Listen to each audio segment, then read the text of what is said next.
building that one-on-one, the one-to-one coaching. So that's where I Yes. stand. That's all that's in between me and launching the business. Amazing, amazing. Yeah, I've worked with Rachel. She's so inspiring. Literally 4 kids. I mean, I have like a little baby and I'm already like, how do I run my business and like, the baby and all of it. So, yes. Okay. So, I'm going to tell you a little bit about me once we start the kind of talk, but what we're going to do is I have like a presentation prepared about more authentic sales, right? Like feeling good and genuine and you on your sales calls. So I'm going to give that. I ran it through and it's probably about 20 minutes. So it's super valuable. I'm like really excited to share it with you guys.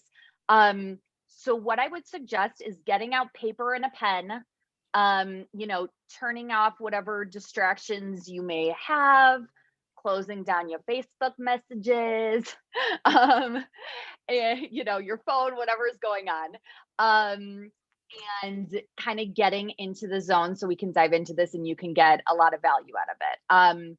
So let me see how I screen share here. Let's see here. How do I screen share? Okay, screen share. Okay. Share. And can you guys see this? Yes, people are nodding. Yes. Okay. Let me see how I just do one slide at a time. Do we do play file? Does anyone slideshow play from start? Okay. Okay, cool. Oh yes, I love the thumbs up. Amazing. Okay. So this call is called Authentic Transformative Sales Calls, the How.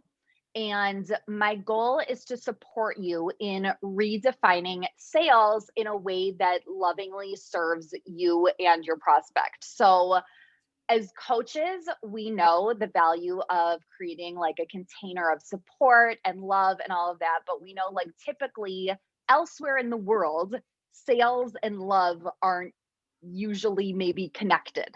But my goal is to kind of show you how you can really be genuine and authentic to you and let go of any force that or like feeling of like sleaziness that may come with sales when it comes to your coaching. So this is me. I had the same photo last time. Sorry, I didn't change it. Beautiful. So you look beautiful. Thank you. So I got into coaching about 5 years ago. I'm a former social worker. Let's see, I think I shared this with you guys, not to get too deep, but we're all coaches, so why not? I basically had a death in my family of my sister, and it was, unexpected and incredibly difficult, obviously. And it made me realize that YOLO, you really only live once. And I wanted to, kind of start my own thing, have that freedom, and kind of what Sandy said, like, people need coaching, people really need this work. So I wanted to kind of watch myself kind of step into my potential and help others do the same.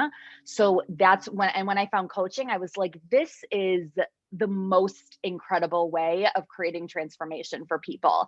I myself had a coach. I couldn't believe how much I shifted.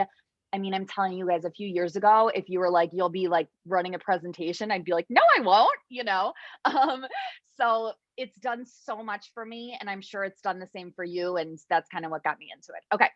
So this is my my husband and my 4-month-old Violet. She's actually going to be 5 soon. She's my little cutie pie. She just started laughing. It's like insanely adorable. Sandy gives a little high five.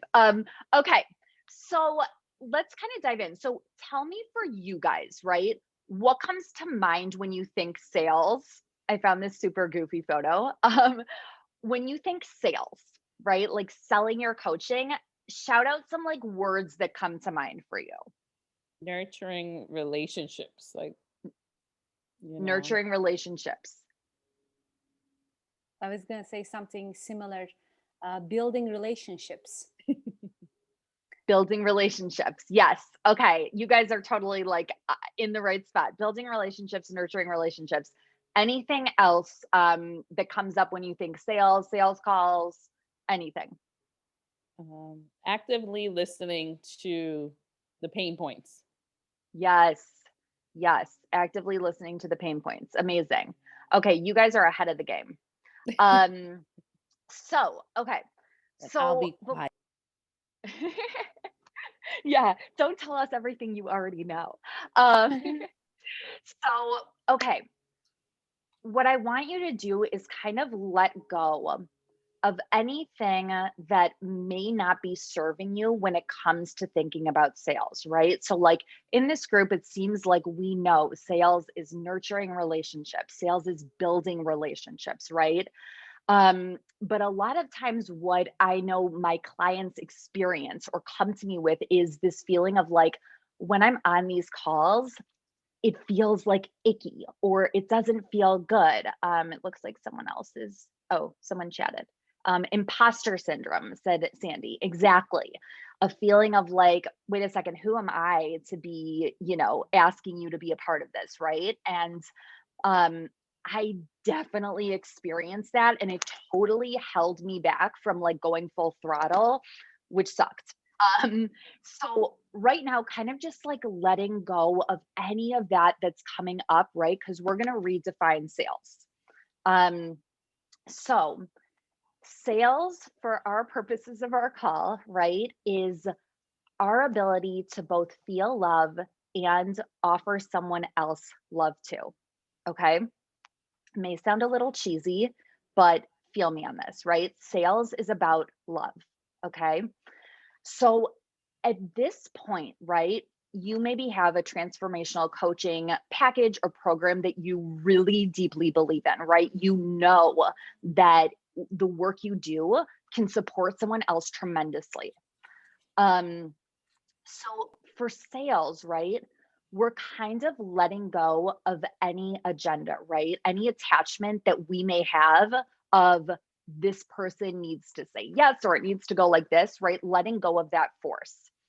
We're, as I think Sandy said, right, stepping into deep, deep listening. What is going on for this person on the call, right? Why did they come to the call? We're getting curious about their perspective and their worldview as it is right now and what it is that they want to move into, right? How are they seeing things and what kind of shift do they want? We're creating space for another person, and ultimately we're providing hope. We're providing hope. And I'm going to get into that in a little bit. So what takes us out of our inner knowing when it comes to sales? And I'm just going to pause for you guys. Like, have you ever been on a call? Like, I for sure have, during some of my sales calls where I'm just like, what is happening on this call? Like, I'm in this place of not feeling good. Has anyone experienced that during a sales call, and like what's kind of come up there for you?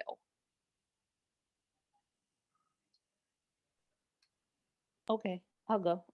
I thought someone else Thanks, wanted to Sandy. go. Yeah. No, that's great. Well, I know when I was doing a sales call, someone tried to sell me their stuff and everything, and it was like, but wait a minute, what are you doing? Like, hold up, what is the purpose or anything like that? Because the thing is, I was just doing a warm, connections with them, having the talk about where they are and everything else and so forth. But in the end, they wanted me to sign up for an MLM program. And I was like, oh man, why did this have to happen to me? I'm not going to Yes. get those network marketing groups. You know what? They probably are terrific. It's not in my interest. It's just that, why are you trying to sell me something that I don't, that necessary? Like, he didn't even listen to what my pain points were, but I was trying to give him his pain points. And I told him right off the back, like, you want to make sure that you're actively listening to the person that you're selling to, because at the end, I do not need this. And now you probably are mad or something, or don't want to engage with me anymore, because I accepted a reality to you. I gave you truth. I don't need something like this. I was just showing you how to nurture relationships, but you went ahead and just did a money motivation thing to me. So that's what happens to me on a sales call. Like that was my inner knowing what he did. Like I caught on, but I was not afraid to tell him about his reality or what he did or anything like that. So Wow. Yeah. So you were on this call and he started trying to offer you into something. Wow. Wow. Okay. Yeah. That's an experience. Has anyone else experienced anything like that? I get invited to a lot of introductions and sales calls and things like that. And I'm so old, I don't need anything except to breathe in and breathe out. Forget that and nothing else matters. So it's a bit awkward sometimes because I don't like to refuse people. But I know that what they have, they don't need. So I try to make it clear to them. They sometimes present it as let's have a get to know each other Zoom meeting or something like that. And I don't mind. I actually really do love meeting people, and especially younger people, because old people are cranky and crotchety, and I know because I'm one. and but I don't want to take up their time when I know they're LFB. Do you use that expression in the United States? Do you know what LFB is? Sandy does.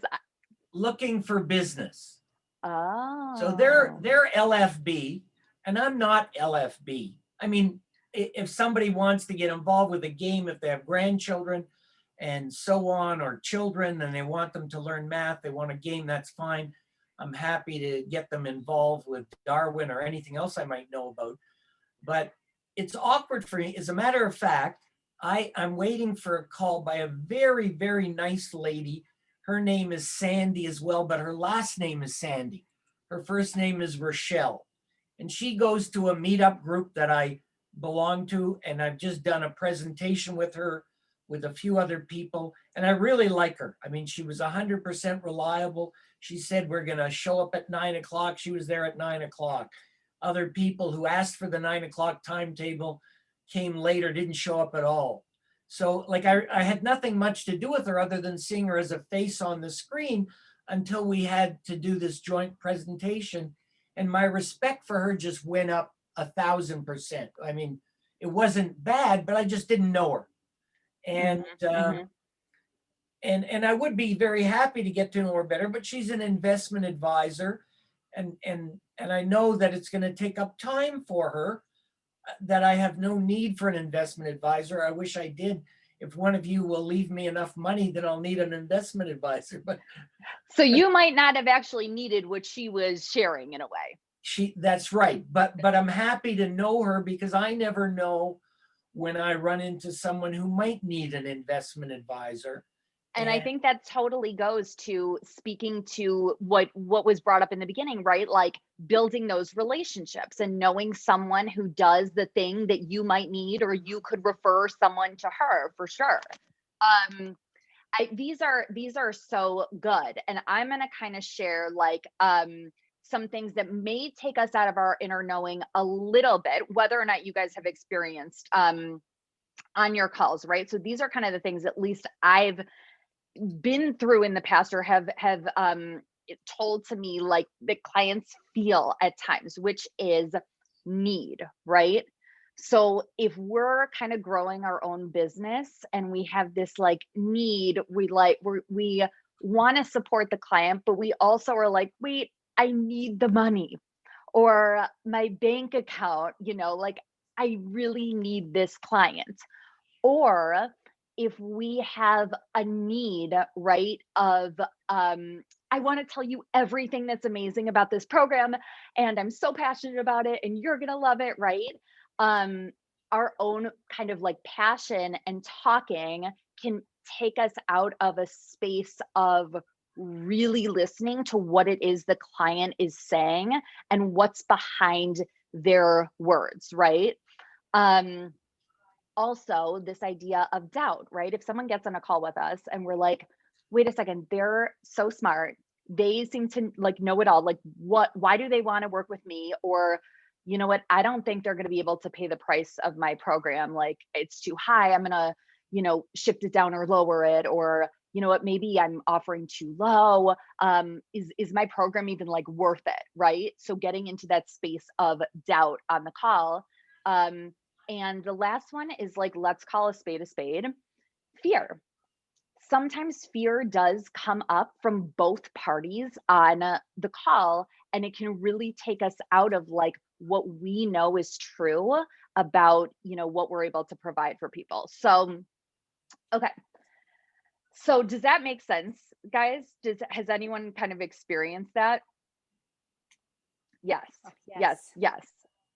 Okay. I'm going to keep kind of zooming through this because I want us to get through. But ultimately, without our inner knowing, we lose the ability to serve, right? Without our inner knowing on the call, without being that like intuitive, in touch person that we are, which is the reason we coach in the first place, right? We can't serve because, and this is mindset shift number 1, selling is serving. Selling is serving. So ultimately, right, on our calls, what we're doing is the same thing we do with our clients.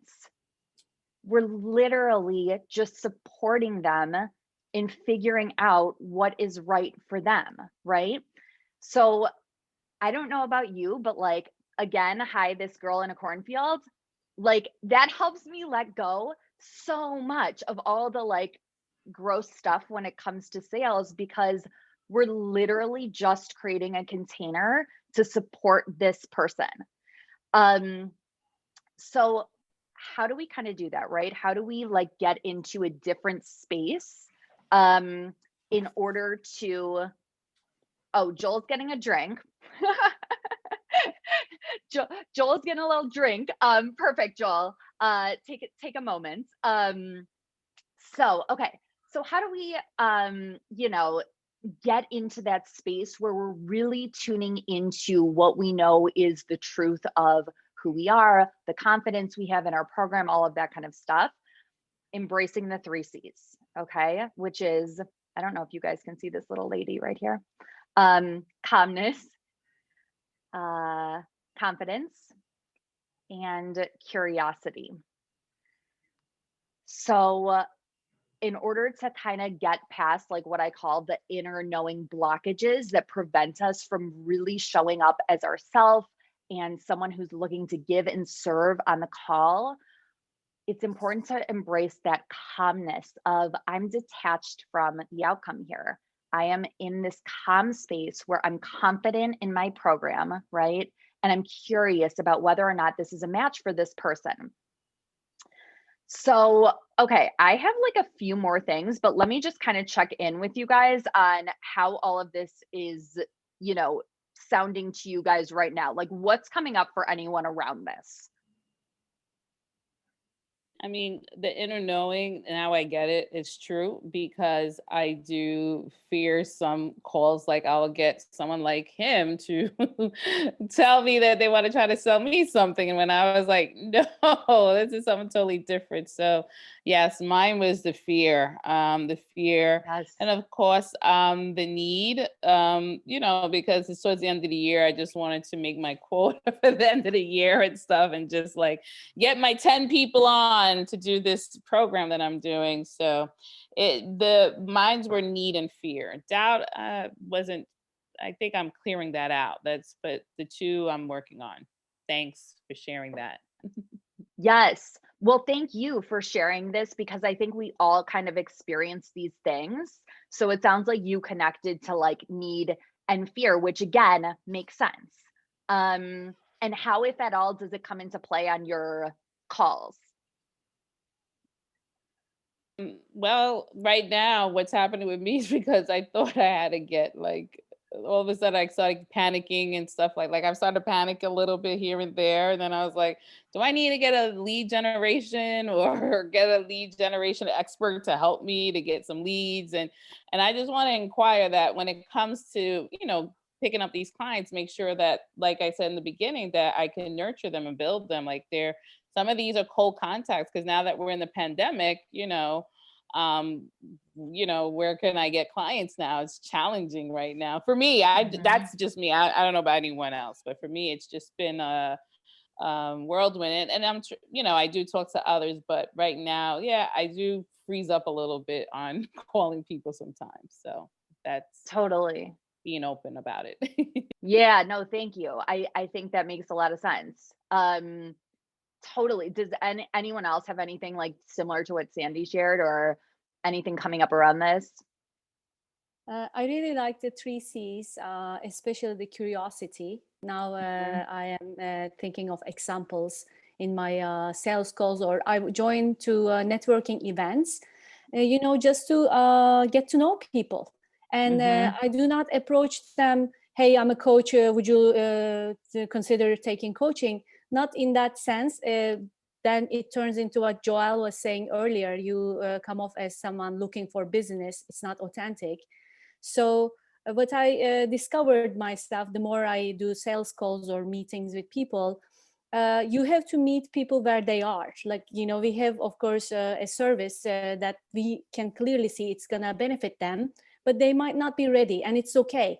And it's okay to let go that particular person because of their interaction with you. They become referral. So that happened to me. I was speaking with an old connection. He's a French guy that we went skiing together with a big group. And he emailed me on LinkedIn. He said, well, I saw that you are into coaching, let's talk. And then I told him, this is what I do. And then he's like, oh, my company cannot pay now. And then I didn't, say, oh, okay, then good luck. I said, okay, that's okay. Like whenever you want, I'm here. And then 2 months later, he referred me a friend. And then I'm coaching his friend now. So it's so important to make sales not about selling our service, but really build, and like Sandy says, nurturing those relationships. Every interaction is actually a relationship. Like it doesn't have to happen immediately. And in that call, we can talk to these people 5 more times. They might still not buy our services, but it is a possibility. Yes. I love that. So true. And I think like you do never know when you put the energy out where it's going to come back from, right? Like it wasn't directly that guy, but like you kind of like planted the seed in a way and it came to you in a different way and kind of was a win-win for everyone. I love that. Okay, so I'm going to keep going. We're going to do like, it's like 2 more mindset shifts. So you guys with me? Woo! Okay. So basically, right, like when we're thinking about this, I love the thumbs up. It makes me feel good. Like when I know you're with me, you're here. Okay. So when we're kind of thinking about, having someone sign up with us, right? We're knowing that we have a solution to whatever their kind of problem is, right? Our coaching provides them a solution, right? Because people tend to move forward because they're feeling some sort of pain. And I know maybe for your service, it may not feel, it may be like pain, like my person's not in like pain, but like these things are painful, right? Whether it's like they want to maybe lose weight or start dating or, attract clients, whatever that thing is, if they're in a place where that's not happening, they're really in this space of not feeling good. So ultimately, like our program is giving them kind of that solution. And we all know it's, if it is coaching, we're really helping them kind of excavate their own solution in a way. So, okay, I found a picture of this girl basically sharing that when people come to our calls, they're both excited about the prospect of being like, yay, like I'm going to do this. I'm going to work with you. We're going to have all this transformation. And they're freaking nervous. They are so nervous. I actually just enrolled a client into a program I'm going to run in November, which I'm going to share with you guys. But she literally told me, she's like, I'm so excited. She's like, and I'm so nervous. And those are the 2 emotions I hear most on sales calls, because you're going to come with that nervousness from your current self that hasn't yet experienced what's possible in your future self. So I kind of like to think of it as your clients coming onto the call and they're somewhere in between these two, right? They're somewhere in between their current self and their future self. They want to believe in the possibility of what's available to them, but they also haven't experienced it yet, right? Their past doesn't show them that the possibility of the transformation they want to create, you know, again, losing weight, building a business, whatever, is available to them. So they're somewhere in between there. So on the call, how it may manifest, right, is objections. I don't have time to do this. Let me look at my bank account. Actually, this same person said both of those things to me and then signed up because we realized it wasn't really about any of those things. It was about the fact that she was in this current self of not knowing whether or not her results that she wanted from my program were available to her. So it's really our job to kind of help that person create the hope of what's available to them in the future. So when they get onto the call, really seeing them as like a whole amazing, confident, beautiful person that's so capable of creating shifts for themselves, right? Like really believing in the possibility for this person to create that shift and letting them know that, right? Having that hope for them. So that's mindset shift number 3, is being able to step into that true belief and confidence in your program and belief, if it is indeed right. You have to be honest about, like, is this prospect right for my program? But that belief that your prospect is capable of creating that shift and change. Oh, this is just a little thing I found. Have you guys heard of the book To Sell Is Human by Daniel Pink? Yes, I highly recommend it. I mean, the title says everything. To sell is human. How freeing. But I found this quote. This is what it means to serve, improving another's life, and in turn, improving the world. So I'm going to stop sharing. Let's see what else. Yeah. And let's see, stop share. So tell me what's coming up for anyone around this, and we can kind of go into like a little discussion or some of the things you have questions on, literally whatever like brought you to this call.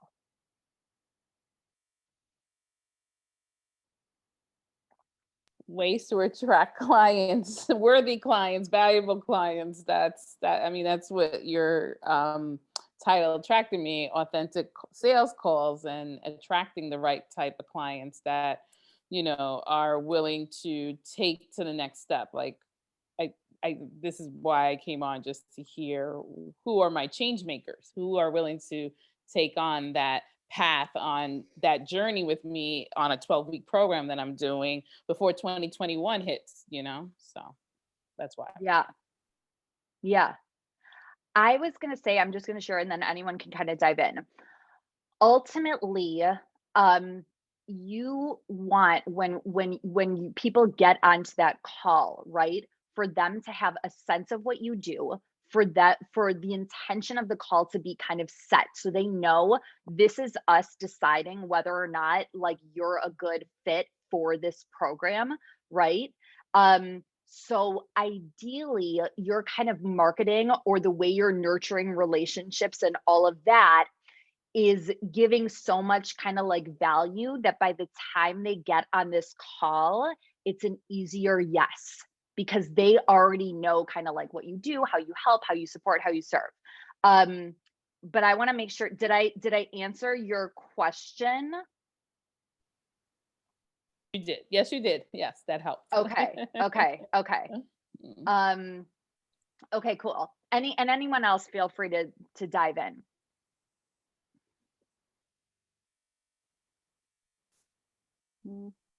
I don't know. I think maybe I would like to hear discoveries you guys made in your sales calls or interacting with new people. Is there anything you had like aha moment? You are like, wow, like I discovered something. This is the way of being that works.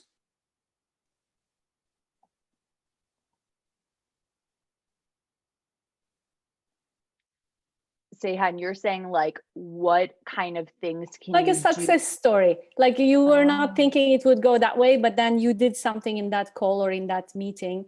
And then like you were saying earlier, this person told you they don't have time, they don't have money, but you signed them. So like, what was the shift that you applied? Oh, yes. Okay, great question. So like for that slide, when I said some of the objections come up, and they're typically, I mean, I need to talk to my husband. I I don't have time, I don't have money, right? So it's kind of knowing that those things again are part of what their belief is. And it's kind of that immediate nervousness of like, oh my God, what if that possibility really was available to me? It's like scary, right? So what I kind of did is really offered her an opportunity to explore the validity of those things, right? So when this person got onto the call, we already knew that for this program, she was a total match. She's looking to grow her client base quickly. She wants to, kind of expand her business. She wants a small positive like group of, amazing people. There were so many things that were like a right fit for her. But she was like, I don't know if I have the time. I don't know if I have like the money, whatever. So we kind of explored like, when would you have the time? Like what makes this time different from another kind of time? Right. And also questions like, okay, if that money doesn't get spent on this, where else might it get spent? Right. So we're kind of like excavating what this really is all about, because it is in a sense coaching. We're literally like questioning, wait a second, like I'm hearing this, but I also hear that this is exactly what you want. So like paint me a picture of the disconnect just so I'm clear. Does that make sense? Yes, that's great. Perfect. It's the like power of constructing the right questions. That's what I get from what you say. Yes. Instead of like taking, as she said, oh, you don't have money. Okay, not like that, but like you develop like powerful questions to get to the bottom of whatever is the excuse, not the money. Totally. And I make sure I like invite them if it's okay to explore that, and that's, I think, another thing where it can feel icky if you're just like, well, what about this? So just saying like, listen, like I'm a coach, coaching's what I do. Would it be okay if we just kind of explored that? Like no pressure. Let's figure this thing out, right? Because I'm hearing you're really interested in this, but I'm hearing the timing isn't right. Like, let's talk, right? So getting real. Perfect. Thank you. Yeah, you got it. Anything else? Rachel, are you still hanging in? I am still here, listening in. Amazing. Anything coming up for you? I know we've talked about this, you and I, before. Not really. I mean, I'm at the point now where I kind of know what I need to do. It's just stepping into doing it. Yes. Yeah. What would help you step into doing it? For me, it's just the time, trying to get, finding the time to do it, and really just putting it out there that I'm open for business. Mm-hmm. So, and I remember your 2 little ebooks I have. I want to reread those on, the 10 ways to sell, and just kind of get clear on that again. And like I said, just kind of putting it out there and actually getting started. Yeah. Rachel, I know a lot about Rachel, but she has so much value to give. And I think the second you dive in, you're going to have so many people saying yes. And it's funny because at first I was like mad about COVID, obviously, because back in March, I was just finishing up the podcast course and I had recorded a couple episodes, and then I really just had to take a step back and realize that my family comes first, Mhm. my kids and homeschooling and things like that. And I was getting like really resentful because I didn't have the time to do what I needed to do. And that's when I decided to just put it on hold. But it actually has really done me a lot of good because I've shifted in some things that I feel like I could coach on and that I want to focus on. And as far as like my ideal client and things like that, I feel I've been able to shift a little bit. So it actually kind of worked out for the best, I think. So Wow. That's amazing. yeah, it's been good. Oh, I'm so glad to hear that. That's awesome. So we only have a couple minutes left. I wanted to let you guys know, I think some of you know, I'm not sure, but I have this program, Business Breakthrough Jumpstart, that's starting at the end of November. So it's for creating clients. It's going to be a small group, probably about 5 people or so. If you're interested in that, let me know and I'll send you a little invitation. It has like everything on it. It's going to be super fun. It's going to be this, but like next level. So I'm pumped about it. So if you're really looking to grow things, DM me and let's talk, or message me through however you found this. And yeah, next month's call.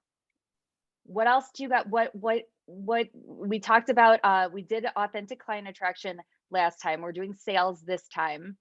What, if anything, would be helpful to you guys on the next call that we do? And I have some ideas too. I guess the landing page, maybe. Oh. I guess the wording. Yeah, like what's the tagline? What will get the clients to convert? Like when they go into your landing page, how do you get them to convert? You know, they like your picture. If I post something on Pinterest, they click on it and they don't convert. It's like, what's wrong? What happened? What did I say? You know? Yes. Messaging, like messaging that converts. Thank you. Yeah, that's the word. Yeah. Yes. If anybody wants, I'm just putting it out there. I love it. That's a perfect I love one. it. That'd be perfect. Yes. Messaging that converts. There's so much to that. Rachel does have these ebooks that I have. So I can get that over to you guys too, since you joined the call. Yeah. I think for me, when you asked this question, first thing came to my mind was I've been thinking a lot about this recently, measuring my success. Because in the beginning of my program, we set specific breakthrough results. And then at the end of the program, we look, okay, did you achieve these goals? But then sometimes, even if they didn't achieve these particular goals, I know they are transforming. And I was like, I hope I had a way to show them that they are transforming. So I'm so curious how you are guys dealing with showing your results to the client. Does it make sense? Oh, like how the client knows that they are in fact successful. Mm-hmm. Yes. So like sometimes it translates into achieving those goals, right? Let's say, hey, I want to find a boyfriend. And then you work with them and they find a boyfriend. But then sometimes, even if they don't find a boyfriend, they discover a lot of great things that takes them to like create a shift for them. So it doesn't mean you didn't succeed. So like I question that, like what practices are you using? Do you give them a questionnaire, or like how do you measure the whole like effectiveness of our services?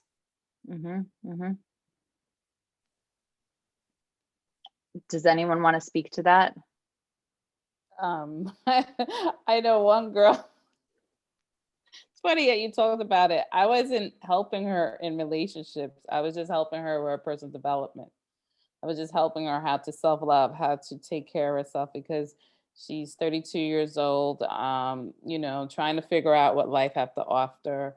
And her main concern was relationship. And I told her I'm not a relationship expert, but she actually was still working with me anyway. She didn't want to leave. She's like, no, I'm learning so much.